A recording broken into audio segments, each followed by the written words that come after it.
Mr. Hoppy lived in a small flat high up in a tall concrete building. He lived alone. He'd always been a lonely man, and now that he was retired from work, he was more lonely than ever. There were two loves in Mr. Hoppy's life. One was the flowers he grew on his balcony. They grew in pots and tubs and baskets, and in summer the little balcony became a riot of colour. Mr. Hoppy's second love was a secret he kept entirely to himself. The balcony, immediately below Mr. Hoppy's, jutted out a good bit further from the building than his own, so Mr. Hoppy always had a fine view of what was going on down there. This balcony belonged to an attractive middle-aged lady called Mrs. Silver.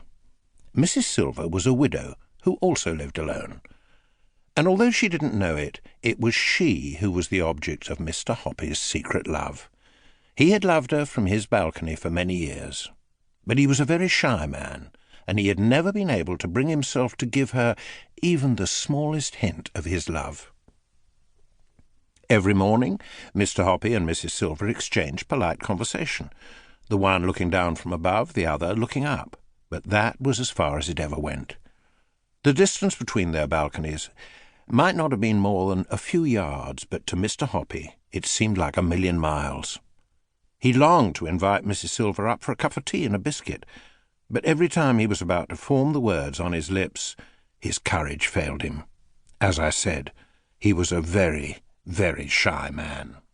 Oh, if only, he kept telling himself, if only he could do something tremendous like saving her life or rescuing her from a gang of armed thugs. If only he could perform some great feat that would make him a hero in her eyes.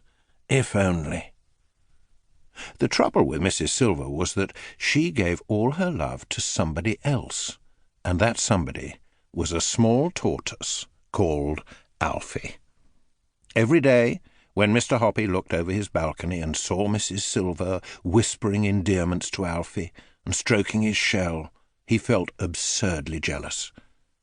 He wouldn't even have minded becoming a tortoise himself, if it meant Mrs. Silver stroking his shell each morning and whispering endearments to him. Alfie had been with Mrs. Silver for years, and he lived on her balcony summer and winter. Planks had been placed around the sides of the balcony so that Alfie could walk about without toppling over the edge, and in one corner there was a little house into which Alfie would crawl every night to keep warm. When the colder weather came along in November, Mrs. Silver would fill Alfie's house with dry hay, and the tortoise would crawl in there and bury himself deep under the hay and go to sleep for months on end without food or water. This is called hibernating. In early spring, when Alfie felt the warmer weather through his shell, he would wake up and crawl very slowly out of his house onto the balcony. And Mrs. Silver would clap her hands with joy and cry out, "Welcome back, my darling one! Oh, how I have missed you!" It was at times like these that Mr. Hoppy wished more than ever that he could change places with Alfie and become a tortoise.